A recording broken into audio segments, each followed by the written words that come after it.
Cuando encontré a mi hija durmiendo bajo una marquesina, sucia y temblando de frío, algo dentro de mí murió, y algo mucho más peligroso nació. Mi yerno había vendido la casa que era de ella, se había embolsado todo el dinero y la había dejado en la calle como si fuera basura. Él pensaba que yo era solo una suegra vieja e inofensiva, pero lo que hice después de eso jamás lo va a olvidar. Nunca subestimes a una madre que ve a su hija destruida. Pero antes de continuar, revisa si ya estás suscrito al canal y escribe en los comentarios. ¿Desde dónde estás viendo este video? Nos encanta saber hasta dónde están llegando nuestras historias. Fue un martes gris cuando mi vida dio un vuelco total. Yo venía de la farmacia, cargando mi bolsa con medicinas para la presión y esa crema para las manos que el frío del invierno reseca tanto. Pasé por la Alameda Central, esa que queda cerca de la terminal de autobuses Tapo, y algo me hizo detenerme. Había una mujer acurrucada entre dos cajas de cartón, recargada en la pared de una tienda cerrada. El pelo largo y oscuro le caía sobre el rostro sucio, y usaba un abrigo tan delgado que ni siquiera la protegía del viento helado de esa tarde. El corazón me dio un vuelco, como siempre me pasa cuando veo a alguien en esa situación. Pensé en darle algo de dinero, quizás comprarle un antojo, pero cuando me acerqué, algo en la postura de esa mujer me pareció familiar. La forma en que mantenía los brazos cruzados sobre el pecho, protegiéndose, la forma delicada de los hombros, esa pequeña marca de nacimiento que se le veía en el cuello. Dios mío, no. Sofía, mi voz salió temblorosa, casi inaudible. Ella levantó el rostro lentamente, y cuando nuestros ojos se encontraron, sentí que el mundo se me venía encima. Era mi hija, mi niña. La misma que arrullé en mis brazos cuando era bebé, la misma que llevé a la escuela de la mano, la misma que se casó hace 3 años con ese hombre que nunca me dio buena espina. Mamá, susurró, y su voz estaba ronca, cansada, derrotada. Mis piernas casi me fallan. Dejé caer la bolsa al suelo y me arrodillé a su lado, sin importarme la banqueta sucia o la gente que pasaba mirando. Toqué su rostro con mis manos temblorosas. Estaba helada. Sus labios partidos, la ropa rasgada en varias partes. Uno de los tenis estaba tan gastado que podía ver sus dedos a través de un agujero en la punta. ¿Qué haces aquí?, pude preguntar, aunque ya sabía que la respuesta sería peor que cualquier cosa que pudiera imaginar. Ella comenzó a llorar en silencio, las lágrimas escurriendo por su rostro sucio. No pudo responder. Solo se dejó abrazar, y sentí su cuerpo flaco y frágil temblando contra el mío. ¿Cuánto tiempo llevaba así? ¿Cuántas noches durmió a la intemperie? ¿Cuántas veces pasó hambre mientras yo, su madre, estaba a solo unos kilómetros de distancia sin saber nada? Vamos a la casa, dije con firmeza, aunque estaba hecha pedazos por dentro. Ahora mismo, no te vas a quedar aquí ni un minuto más. Intentó levantarse, pero sus piernas apenas la sostenían. Tuve que cargarla con toda la fuerza que mis 62 años me permitían. Cada paso era difícil. Se apoyaba en mí como lo hacía cuando era pequeña y se rompió el pie andando en bicicleta. Pero ahora no era el pie lo que estaba roto. Era su alma. Paramos a mitad del camino porque necesitaba descansar. Nos sentamos en una banca de la plaza y fue allí, al caer la tarde y encenderse las primeras luces de la ciudad, que finalmente pudo hablar. Vendió la casa, mamá. Su voz era un hilo. La casa que era mía, que mi papá me dejó. La vendió y se quedó con todo el dinero. Sentí una ola de furia tan intensa que me asusté de mí misma. La casa. Esa casa que mi esposo, que en paz descanse, trabajó tanto para comprar antes de morir de cáncer hace 5 años. Él lo había dejado todo a nombre de Sofía, nuestra única hija, porque quería asegurarse de que ella estaría protegida, y ese miserable la había vendido. ¿Cómo?, pregunté, tratando de controlar la rabia que me hervía en las venas. ¿Cómo pudo hacer eso? Me convenció de traspasársela a su nombre, explicó con la voz embargada. Dijo que era para conseguir un mejor préstamo para invertir en un negocio. Yo confié. Fui tan tonta, mamá, tan tonta. Sostuve su rostro con las 2 manos y la obligué a mirarme a los ojos. No fuiste tonta.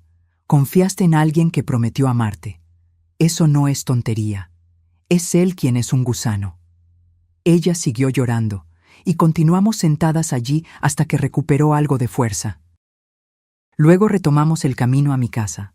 Cada paso parecía cargar el peso de todo el dolor que había acumulado. Cuando finalmente llegamos, ya era de noche. Le preparé un baño caliente y separé ropa limpia. Mientras estaba en la regadera, hice una sopa bien calientita, de esas que siempre la reconfortaban cuando era niña. Sofía comió despacio, como si hubiera olvidado lo que era sentarse a la mesa y tener una comida de verdad. Observé cada movimiento de ella y mi corazón se partía con cada cucharada. Estaba tan flaca, tan apagada. ¿Dónde estaba esa muchacha vibrante que bailaba por la casa y soñaba con tener una familia feliz? ¿Cuánto tiempo hace?, pregunté suavemente. 2 semanas desde que me corrió, respondió mirando el plato. Pero hace casi 2 meses que vendió la casa. Ya estaba viviendo con la otra cuando me lo contó. La otra. Claro que había otra. Hombres así siempre tienen otra. ¿Por qué no me buscaste antes? Ella bajó la cabeza, avergonzada. Porque me dio vergüenza, mamá. Vergüenza de haber caído en sus mentiras. Vergüenza de haberlos alejado a ti y a la familia cuando él empezó a aislarme. Decía que quería separarnos, que nunca lo aceptaste. Y le creí. Respiré hondo, luchando contra el nudo en la garganta. Tenía razón en una cosa. Yo nunca había aceptado a ese hombre de verdad. Desde el primer día sentí que había algo mal en él. Una actitud demasiado arrogante, una falsa amabilidad que solo mostraba cuando le convenía. Pero Sofía estaba tan enamorada que no quiso escuchar mis advertencias. Y yo, tratando de ser una buena madre, terminé alejándome para no forzar una elección entre él y yo. ¡Qué error terrible! Después de que terminó de comer, la llevé al cuarto de huéspedes. Arreglé la cama con las sábanas más suaves que tenía y puse cobertores extras. Se acostó y cerró los ojos, exhausta. Me quedé allí parada, observándola dormir, y por primera vez en años sentí un miedo real. Miedo de que nunca más volviera a ser quien era. Miedo de que ese hombre le hubiera robado no solo la casa y el dinero, sino la esencia de mi hija. Pero entonces, en el fondo de ese miedo, algo más fuerte comenzó a crecer. Rabia, rabia pura y cristalina. Una determinación que yo no sabía que aún existía dentro de mí. Salí del cuarto y fui a la sala. Encendí la computadora vieja que estaba sobre el escritorio y comencé a investigar. Necesitaba entender mis derechos. Necesitaba saber qué se podía hacer. Pasé la noche entera leyendo sobre fraude patrimonial, manipulación financiera, derecho sucesorio. Cuando salió el sol, yo ya tenía un plan. No era un plan perfecto, pero era un comienzo. Ese hombre creía que podía destruir a mi hija y salirse con la suya. Creía que yo era solo una vieja viuda inofensiva que no representaba ninguna amenaza. Estaba a punto de descubrir lo equivocado que estaba. Al día siguiente, desperté con una claridad mental que no sentía hacía años.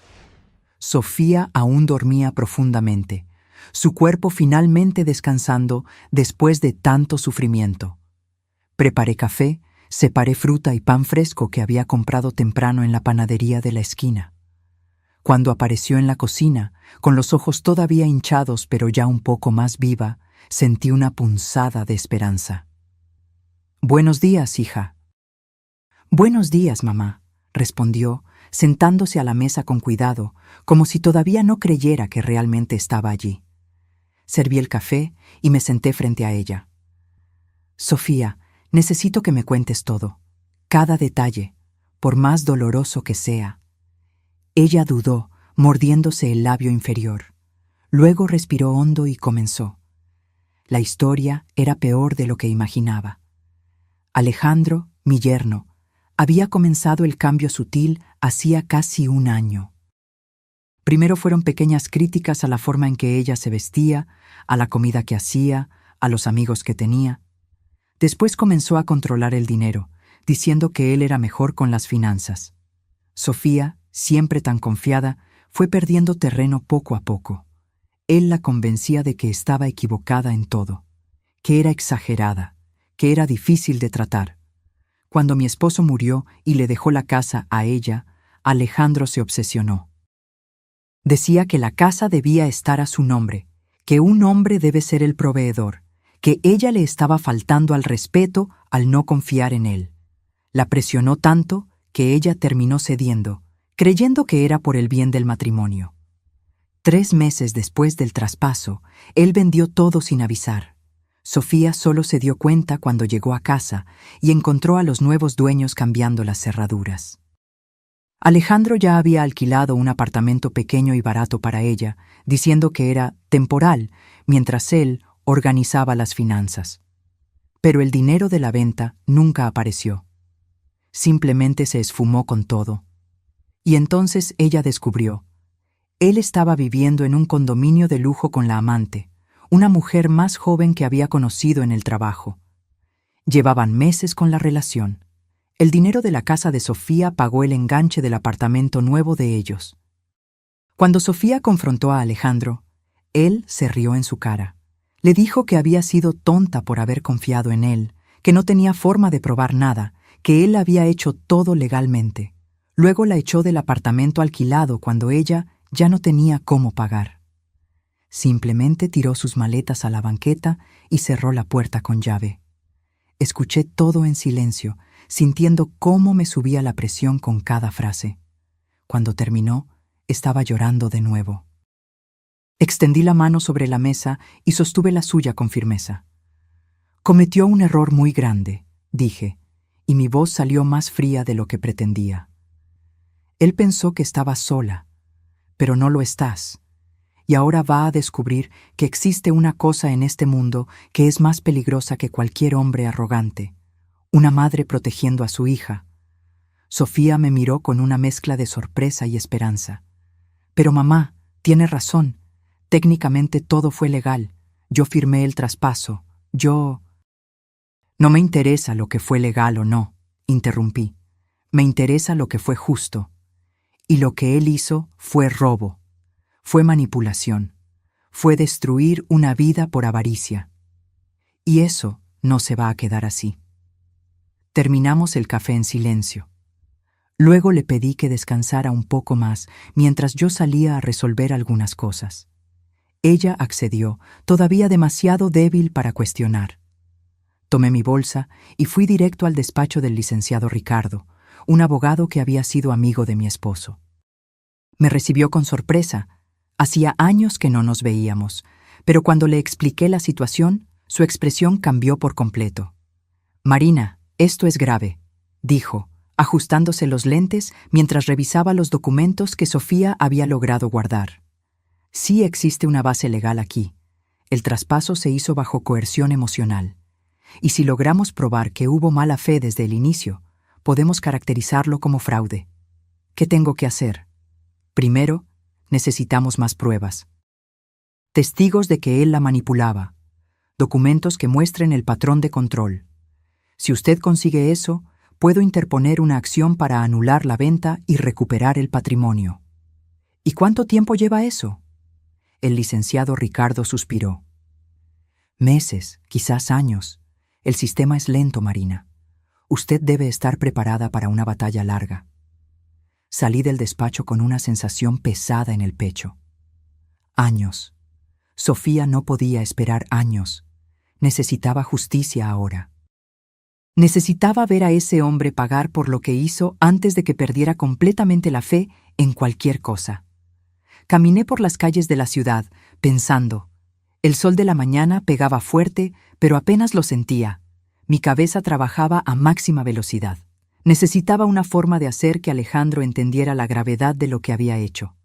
Una forma que no involucrara violencia ni nada ilegal, pero que le diera justo donde le dolía. Fue entonces cuando recordé algo que Sofía había mencionado. La amante no sabía toda la verdad. Alejandro le había contado una versión diferente de la historia, pintando a Sofía como una esposa problemática que él tuvo que dejar. La amante creía que él era un buen hombre que se había liberado de un matrimonio tóxico. Un plan comenzó a formarse en mi mente. Era arriesgado, era audaz, pero quizás era exactamente lo que necesitaba. Regresé a casa y encontré a Sofía en la sala, mirando por la ventana. Me senté a su lado. «Hija, necesito que confíes en mí. Voy a hacer algunas cosas que pueden parecer extrañas, pero todo es para ayudarte. ¿Confías en mí?» Ella me miró a los ojos y por primera vez en días vi un destello de la antigua Sofía allí. «Siempre he confiado, mamá». «Perfecto. Entonces dime, ¿tienes alguna forma de contactar a la mujer que está con él?» Sofía frunció el ceño. «Tengo su Instagram». «¿Pero por qué?» Sonreí. No fue una sonrisa feliz. Fue una sonrisa de quien acaba de encontrar la primera pieza de un rompecabezas complejo. Porque toda buena historia necesita que se cuente la verdad. Y me voy a asegurar de que ella escuche la versión real de los hechos. En las horas siguientes, Sofía me ayudó a reunir todo lo que tenía. Mensajes viejos donde Alejandro la insultaba, comprobantes del traspaso de la casa, fotos de cómo estaba antes y después de conocerlo. Organizamos todo en una carpeta digital. Era un dossier completo de la destrucción sistemática que ese hombre había causado. Luego llegó la hora más difícil: crear una cuenta anónima y enviar todo a la amante. Sofía dudó. «Mamá, no va a creer. Va a pensar que es mentira». «Quizás», admití, «pero va a plantar una semilla de duda. Y la duda es todo lo que necesitamos para empezar a desmoronar su castillo de mentiras». Apreté el botón de enviar. El mensaje fue simple y directo. «Crees que conoces al hombre con el que estás, pero ¿conoces la verdad sobre cómo consiguió el dinero para su apartamento?» Adjunto: todas las pruebas. Esperamos. Un día entero sin respuesta. Sofía empezaba a pensar que no iba a funcionar, pero entonces, a la mañana siguiente, sonó su teléfono. Era un número desconocido. Contestó con manos temblorosas. Al otro lado de la línea, una voz femenina, joven, temblorosa. «¿Sofía? ¿Eres tú? Yo... necesito hablar contigo, por favor». La llamada duró casi una hora. Me senté junto a Sofía mientras ella conversaba con Camila, la amante de Alejandro. Podía escuchar la voz de la muchacha por el teléfono, oscilando entre la incredulidad y el horror conforme Sofía iba respondiendo sus preguntas. Al final, Camila estaba llorando. «Me dijo que eras manipuladora», sollozaba del otro lado, «que tenías problemas psicológicos, que él tuvo que huir de ti. Creí todo». «Lo sé», respondió Sofía, y había una tristeza profunda en su voz. «Es muy bueno para hacer que la gente le crea». Cuando colgaron, Sofía me miró con los ojos llorosos. «Quiere verme. Dice que tiene cosas que contarme también». 2 días después, nos encontramos con Camila en una cafetería discreta en el centro.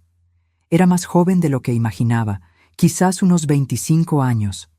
Bonita, pero con esa apariencia cansada de quien no ha dormido bien. Cuando nos vio, se levantó de inmediato.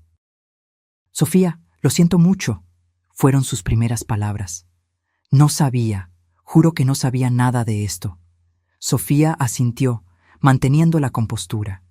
Yo me quedé en silencio, observando. Camila había traído una carpeta propia, llena de papeles. Después de que recibí esos mensajes, empecé a investigar, explicó, las manos temblando mientras organizaba los documentos sobre la mesa. Alejandro me mintió sobre muchas cosas. Dijo que el apartamento era inversión suya, ahorros de años. Pero mire esto. Empujó un estado de cuenta bancario en nuestra dirección. La fecha coincidía exactamente con la venta de la casa de Sofía. Una transferencia enorme, seguida de retiros y pagos. «Y hay más», Camila continuó, la voz volviéndose más firme conforme hablaba. Está haciendo lo mismo conmigo. Me pidió que pusiera mi auto a su nombre para facilitar un negocio. Estaba a punto de hacerlo. Miré a Sofía. Estaba pálida, pero había algo diferente en sus ojos. Rabia. Rabia saludable, esa que nos impulsa a actuar en lugar de paralizarnos. Es un estafador, dije, y ambas me miraron. Un estafador emocional, y debe ser detenido antes de que destruya más vidas. Camila asintió de inmediato. Quiero ayudar, quiero hacer lo que sea necesario para exponerlo. Pasamos la tarde entera en esa cafetería, las tres, trazando un plan. Camila todavía vivía con Alejandro, así que tenía acceso a documentos e información que serían cruciales. Aceptó fotografiar todo lo que pudiera servir como prueba. Estados de cuenta, contratos, mensajes, todo. También descubrimos algo que cambió completamente el juego. Alejandro estaba planeando hacer lo mismo con otra mujer. Camila había encontrado mensajes de él con una tercera persona, usando exactamente las mismas tácticas de manipulación que había usado con Sofía y con ella misma. No va a parar, murmuró Sofía, abrazando la taza de café entre sus manos. Va a seguir haciendo esto con otras. No si depende de nosotras, respondí, con una determinación que me sorprendió incluso a mí misma. En los días siguientes, Camila nos envió foto tras foto, documentos comprometedores, conversaciones, comprobantes de que Alejandro estaba engañando sistemáticamente a varias mujeres al mismo tiempo. Era un esquema bien montado. Elegía mujeres vulnerables, se ganaba su confianza, conseguía acceso a los bienes y luego desaparecía con todo. Llevé todo al licenciado Ricardo. Cuando vio el volumen de pruebas, silbó bajo. Marina, esto aquí no es solo una cuestión civil. Esto es un delito. Estafa, apropiación indebida.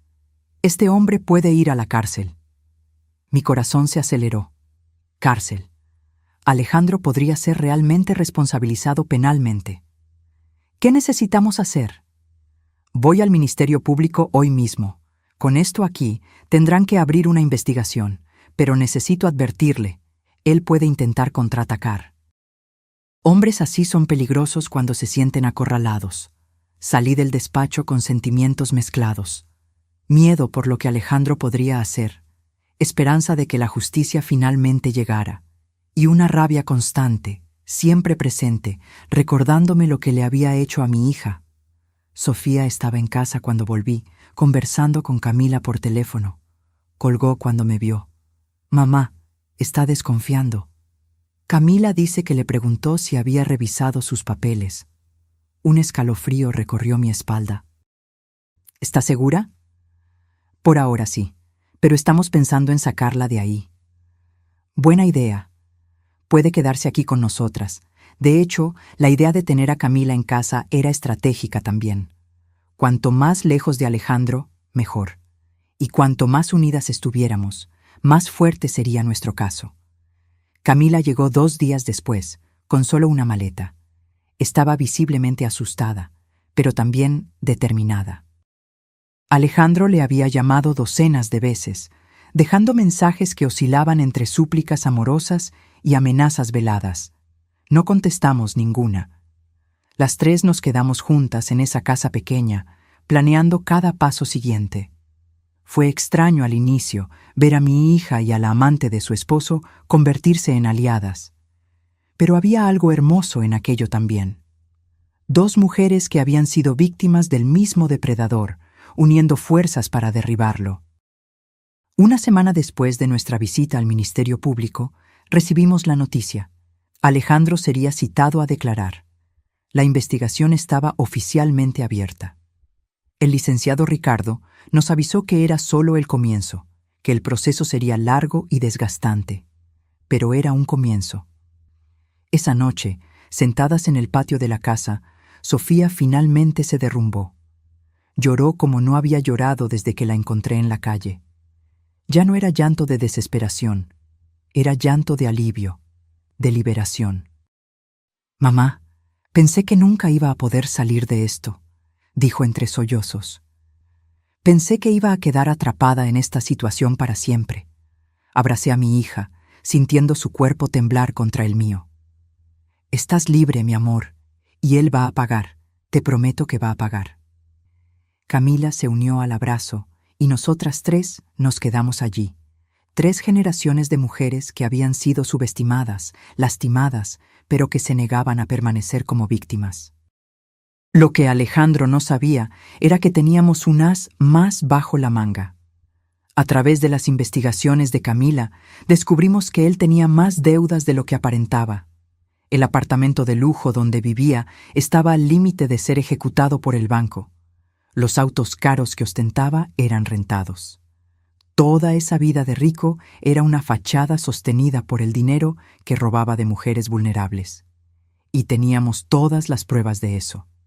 La citación judicial le llegó a Alejandro una mañana de lunes. Lo sé porque Camila todavía tenía acceso al condominio donde vivía y conocía al portero. Él nos mandó una foto.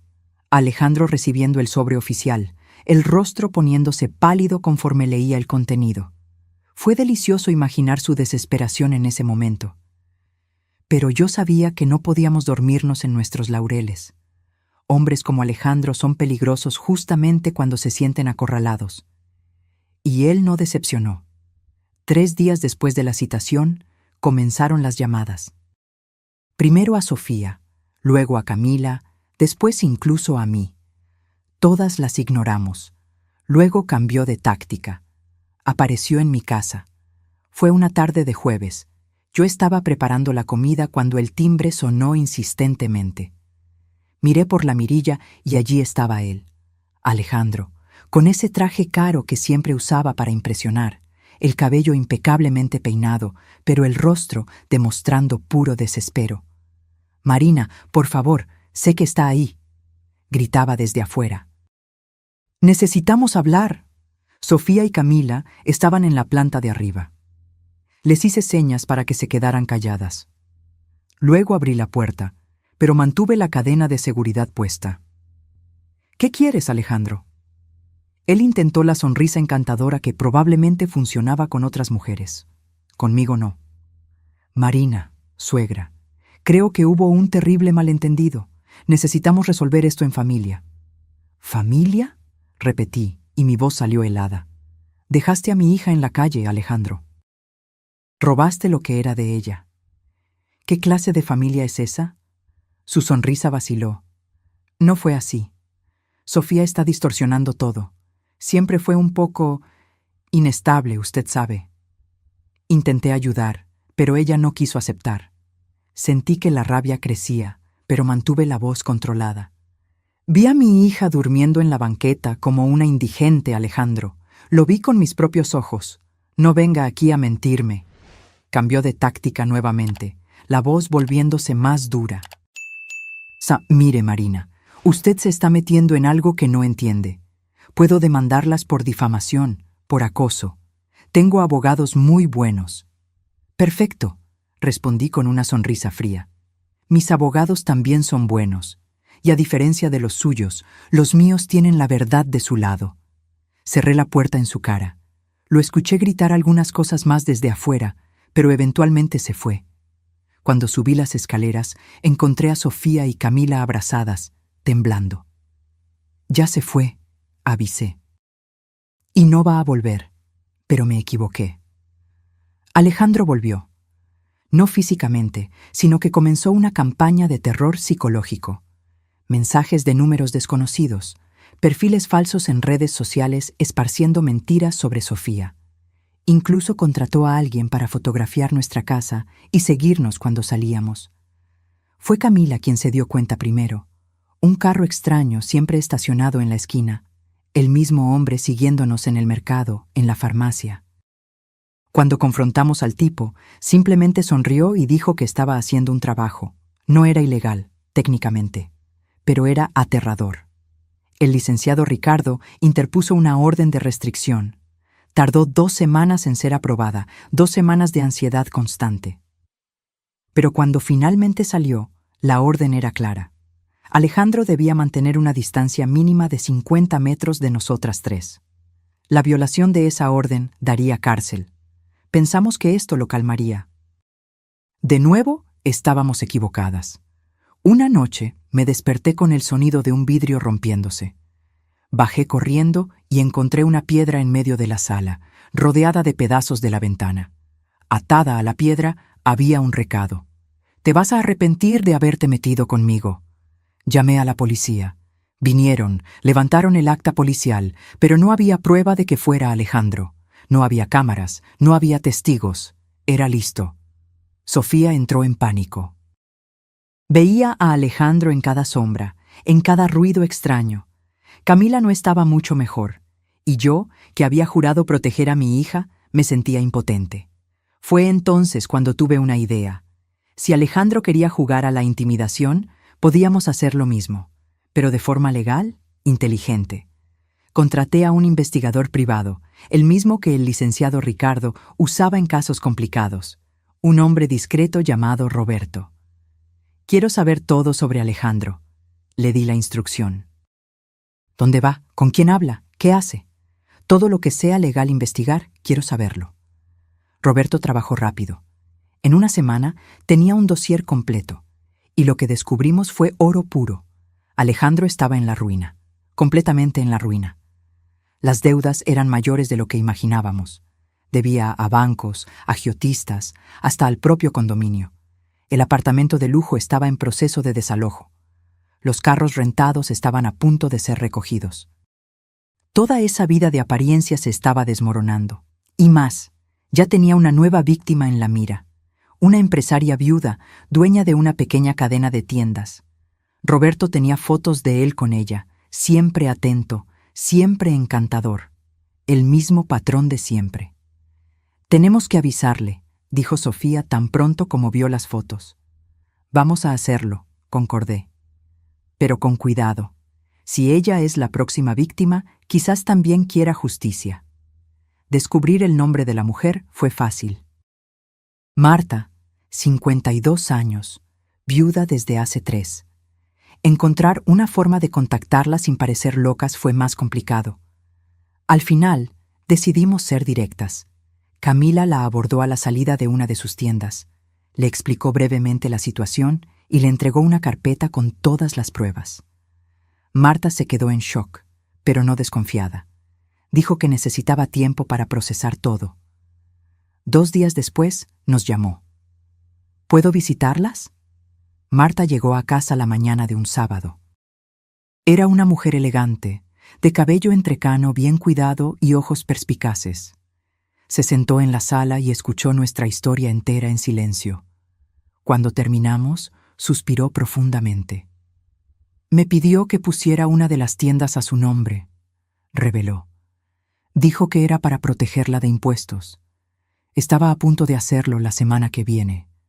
Sentí un escalofrío, una vida más que Alejandro estaba a punto de destruir». «¿Tiene pruebas de las conversaciones con él?», pregunté.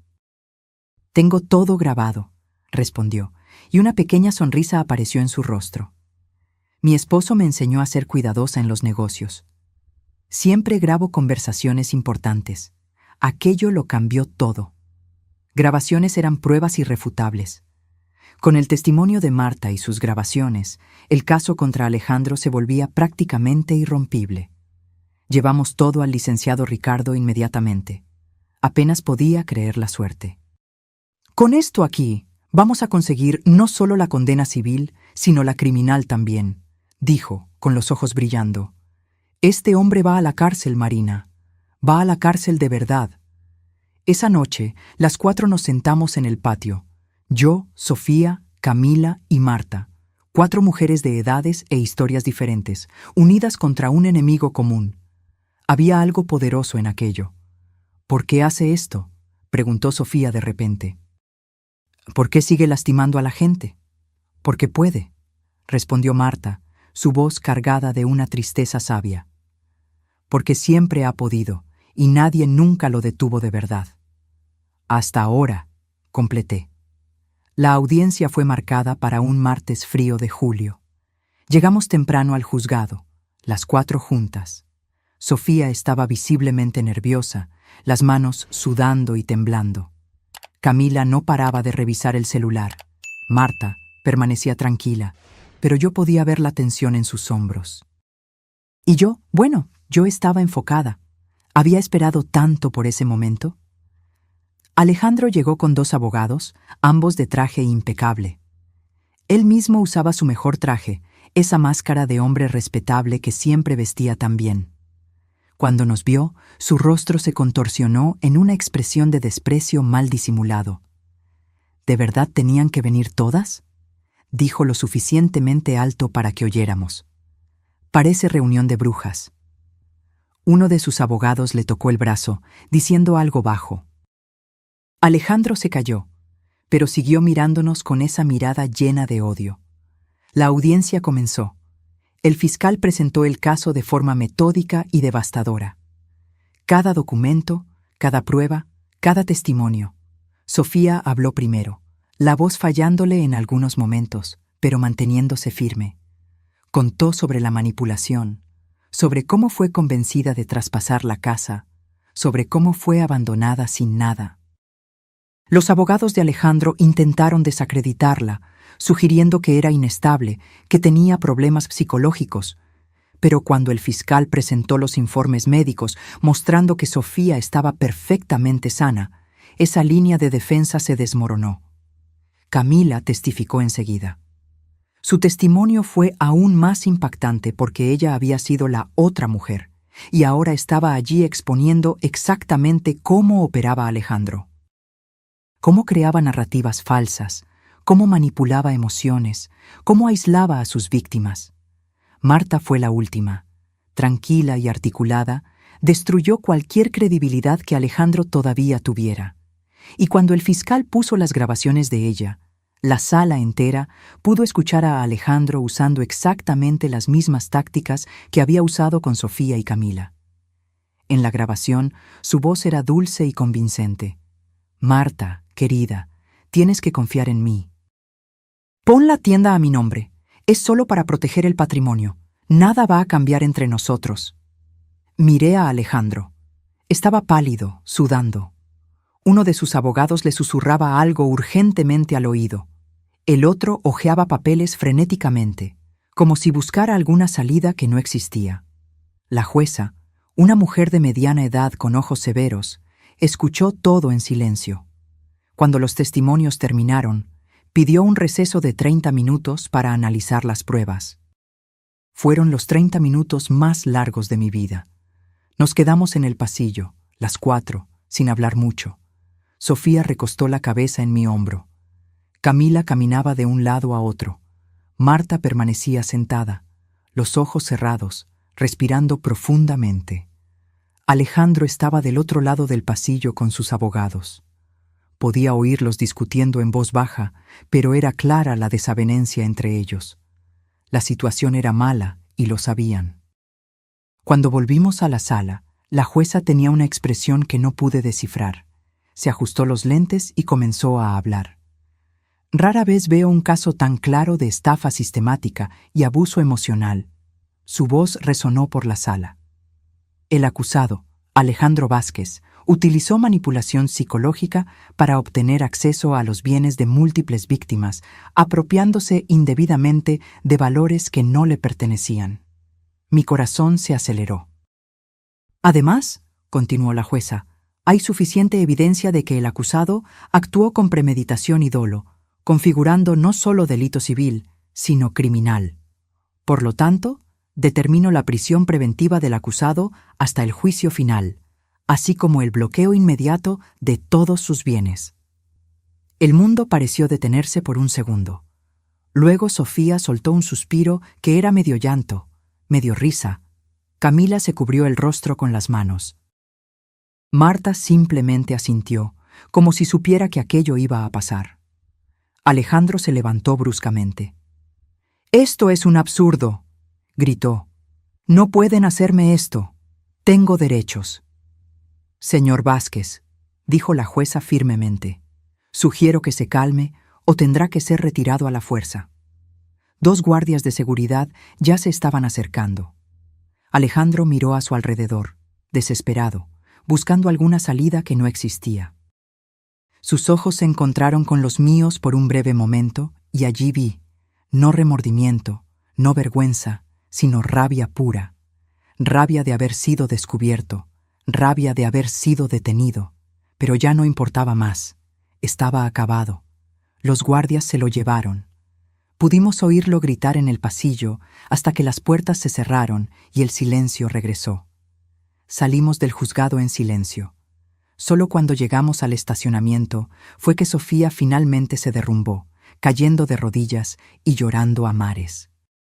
No era llanto de tristeza, era llanto de liberación, de alivio, de justicia finalmente cumplida.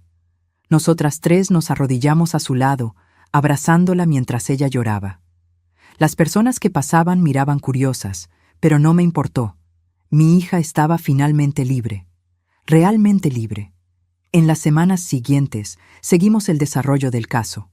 Alejandro intentó apelar desde la cárcel, pero cada intento fue negado.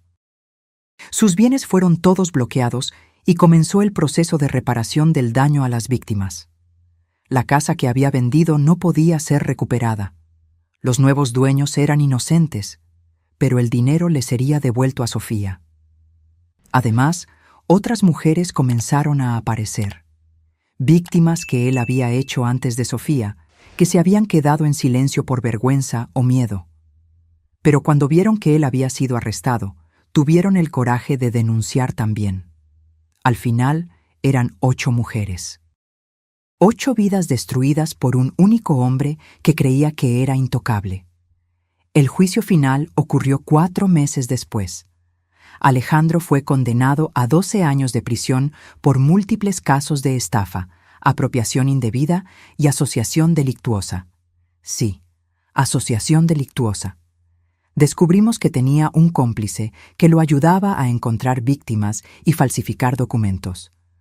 Cuando la sentencia fue leída, miré a Sofía. No estaba llorando. Estaba serena, en paz. No había triunfo en sus ojos, solo aceptación. Ese capítulo de su vida había finalmente terminado. Del otro lado de la sala, Alejandro permanecía con el rostro duro, negándose a demostrar cualquier emoción. Pero yo podía ver la derrota en su postura, en la forma en que sus hombros se curvaban. Había subestimado a sus víctimas. Había creído que éramos débiles, que no íbamos a reaccionar, que podía continuar su vida de mentiras sin consecuencias. Fue el mayor error de su vida. La primera Navidad después de la condena de Alejandro fue diferente a todas las demás. Por primera vez en años, mi casa estaba llena de vida, risas y esperanza. Sofía, Camila y Marta se convirtieron en parte de la familia.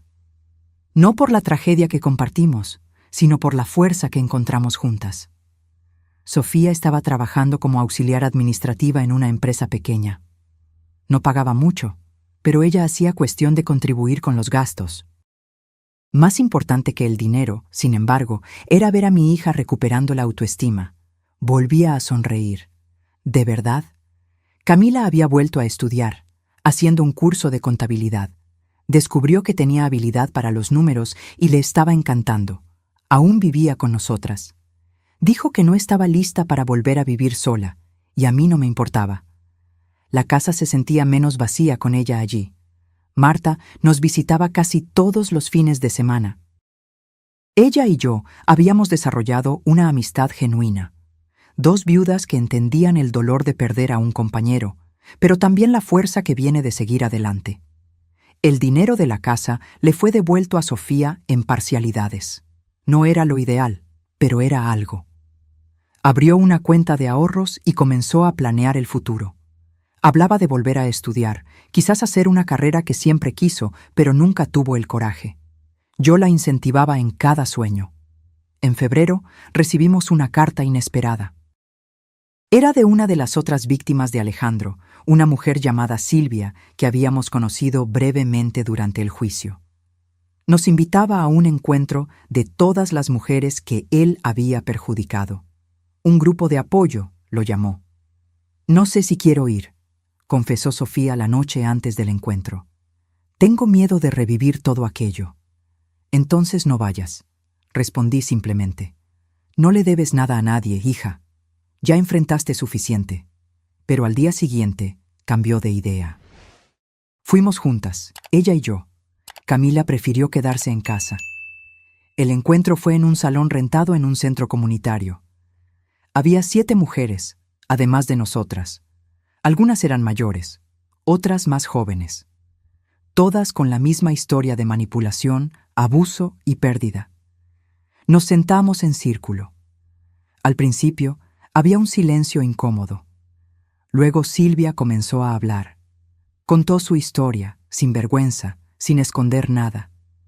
Cuando terminó, otra mujer comenzó. Y después, otra. Cuando llegó el turno de Sofía, ella dudó. Me miró y yo sostuve su mano. Luego habló. Contó todo, desde el inicio de la relación hasta las noches en la calle, desde el proceso hasta la condena. Su voz era firme, sin temblar. Cuando terminó, había lágrimas en todos los rostros, pero no eran lágrimas de tristeza, eran lágrimas de reconocimiento, de empatía, de fuerza compartida. Sobrevivimos, dijo una de las mujeres, una señora de cabello blanco. Todas nosotras. Intentó quebrarnos, pero no pudo. El grupo se volvió una reunión mensual. No siempre íbamos, pero saber que estaba allí, que había otras personas que entendían, hacía la diferencia. Sofía comenzó a usar su experiencia para ayudar a otras mujeres, dando pláticas sobre señales de relaciones abusivas. Ver a mi hija transformar su dolor en propósito fue una de las cosas más bonitas que presencié. Pero no todo era color de rosa. Sofía aún tenía pesadillas. Se despertaba gritando, sudando, reviviendo las peores noches en la calle o los peores momentos con Alejandro. En esos momentos yo me quedaba a su lado, sosteniendo su mano, recordándole que estaba segura. La terapia ayudaba. Iba religiosamente cada semana, trabajando para procesar el trauma. La terapeuta dijo que llevaría tiempo, quizás años, pero que Sofía estaba en el camino correcto. En mayo recibimos una noticia inesperada. Alejandro había intentado suicidarse en la prisión. No lo logró. Fue encontrado a tiempo, pero la noticia nos impactó de diferentes formas. Sofía se quedó en shock. Incluso después de todo, parte de ella todavía se sentía responsable, como si de alguna manera hubiera causado aquello. Le llevó varias sesiones de terapia entender que las elecciones de él no eran culpa suya. Yo, por otro lado, no sentí lástima. Quizás debería, quizás sería lo cristiano a hacer, pero solo podía pensar en todas las vidas que él había destruido sin remordimiento. Si estaba sufriendo ahora, era consecuencia de sus propias acciones. Camila tuvo la reacción más interesante. Le escribió una carta a Alejandro. Nunca nos mostró el contenido, pero dijo que necesitaba expresar todo lo que sentía. La carta regresó sin respuesta. En julio, un año después de la condena, Sofía hizo algo sorprendente. Pidió visitar a Alejandro en la prisión. No entiendo, confesé. ¿Por qué quieres verlo? Necesito un cierre, mamá, explicó. Necesito mirarlo y no sentir ya nada, ni rabia, ni rencor, solo vacío. No me gustó la idea, pero la respeté. Me ofrecí a ir con ella, pero se negó. Dijo que necesitaba hacer aquello sola. Regresó de la visita 3 horas después. Su rostro estaba sereno, tranquilo, de una forma que yo no veía hacía mucho tiempo. ¿Cómo te fue?, pregunté cautelosamente. Me pidió disculpas, dijo sentándose a la mesa. Dijo que estaba arrepentido, que no sabía lo que le había pasado, que yo no merecía nada de aquello. ¿Y le crees? Sofía pensó por un largo momento. No sé. ¿Y sabes una cosa, mamá? No importa. Si está genuinamente arrepentido o si es solo otra manipulación, no hace diferencia. Porque yo ya no soy más aquella mujer que él conoció. Sobreviví a él, y eso es todo lo que importa. En ese momento, mirando a mi hija hablar con tanta claridad y fuerza, me di cuenta de que realmente había superado.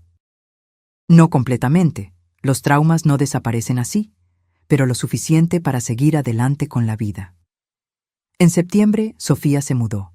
Alquiló un apartamento pequeño a pocas cuadras de mi casa. No era grande, ni lujoso, pero era de ella, conquistado con su propio trabajo. Ayudé a decorar. Compramos cortinas juntas, elegimos colores para las paredes. Fue terapéutico de una forma que no esperábamos, como si cada decisión sobre el apartamento fuera una afirmación. Estoy reconstruyendo mi vida. Camila continuó viviendo conmigo. Dijo que le gustaba la compañía, y a mí también. La casa se sentía menos silenciosa con ella allí. La segunda Navidad fue aún mejor que la primera. Sofía trajo a un muchacho que estaba conociendo. Un profesor tímido y gentil que la trataba con tanto respeto que resultaba refrescante. Camila había conseguido un novio también, un compañero del curso. Sentadas a la mesa, miré a esas mujeres que yo había visto tan quebradas un año atrás. Ahora estaban riendo, conversando sobre planes para el futuro, haciendo bromas. Alejandro estaba en prisión. Iba a seguir preso por muchos años todavía. Y nosotras, sus víctimas, estábamos libres, viviendo, prosperando. A veces la justicia tarda, pero cuando llega, cuando realmente llega, es dulce. La vida siguió su curso natural en los meses siguientes. Sofía fue ascendida en el trabajo. No era un puesto grande, pero significaba reconocimiento, estabilidad. Ingresó a la carrera de psicología, diciendo que quería ayudar a otras mujeres que pasaron por lo que ella pasó. Camila se graduó en contabilidad y consiguió un empleo en una firma respetable. Finalmente se sintió con confianza para rentar su propio lugar.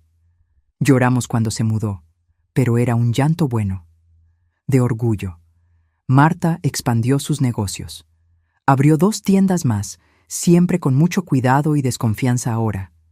Alejandro había dejado marcas en ella también, pero de una forma diferente. Se volvió más cautelosa, más lista en relación a la gente. En cuanto a mí, volví a hacer cosas que había dejado de lado. Volví al grupo de bordado al que asistía antes de que mi esposo enfermara. Comencé a hacer caminatas matutinas en el parque. Incluso comencé a salir con alguien, algo que nunca imaginé hacer a los 63 años. Roberto, el investigador que me había ayudado, se reveló un hombre interesante, viudo como yo, con una vida llena de historias fascinantes. Comenzamos con cafés ocasionales, y antes de que nos diéramos cuenta, estábamos cenando juntos toda la semana. A Sofía le encantó la idea de verme feliz de nuevo.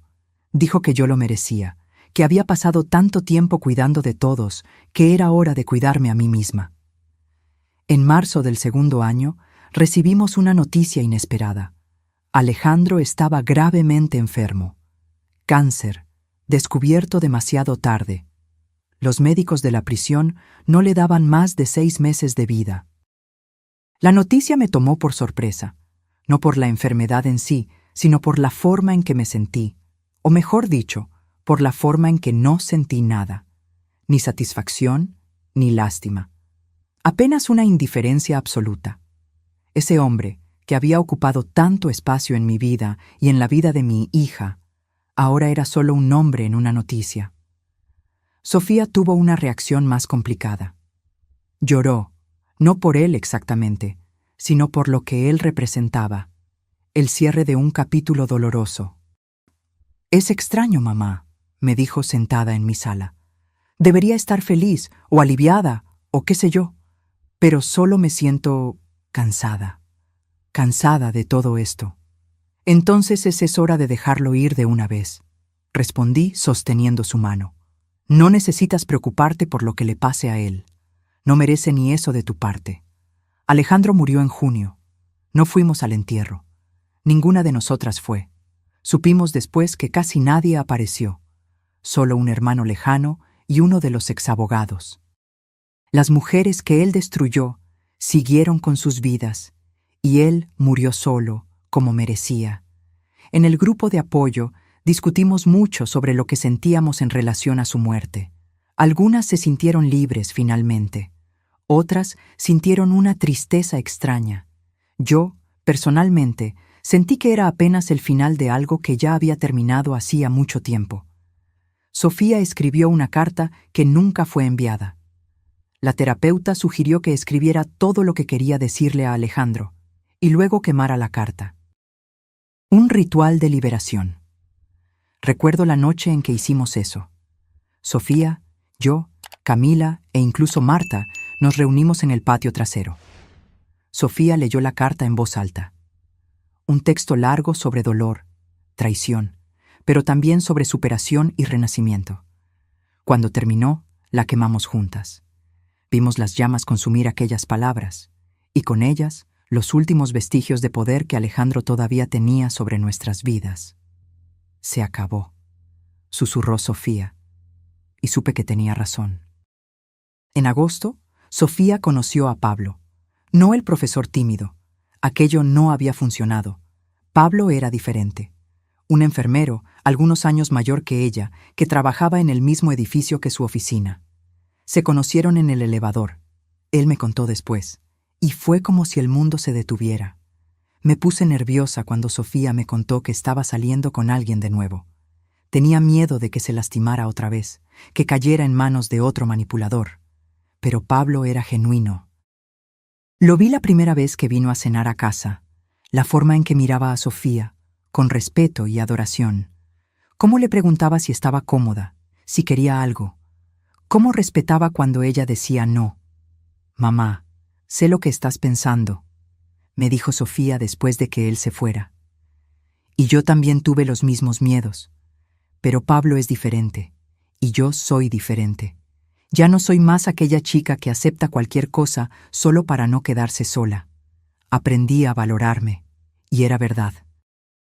Mi hija se había convertido en una mujer fuerte, segura, que sabía exactamente lo que merecía y no aceptaba menos que eso. La boda ocurrió en diciembre, una ceremonia pequeña e íntima. Sofía usó un vestido simple pero hermoso. Pablo lloró cuando la vio entrar. Yo también lloré, pero eran lágrimas de felicidad pura. Durante la fiesta, Sofía dio un discurso.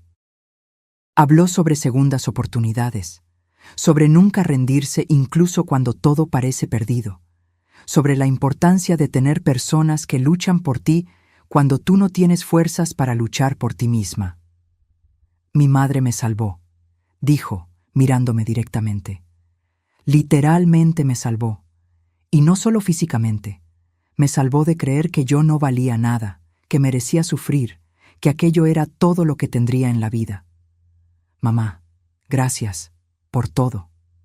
Cuando terminó, no había un ojo seco en la sala. Camila y Marta estaban allí, junto con todas las mujeres del grupo de apoyo. Éramos una familia extraña, construida no por sangre, sino por supervivencia compartida. Después de la boda, Sofía y Pablo compraron una casa pequeña. Nada lujoso, pero era de ellos. Construido con trabajo honesto, con amor real. La visité por primera vez y no pude contener las lágrimas al ver a mi hija feliz, realmente feliz, en un hogar que era verdaderamente suyo.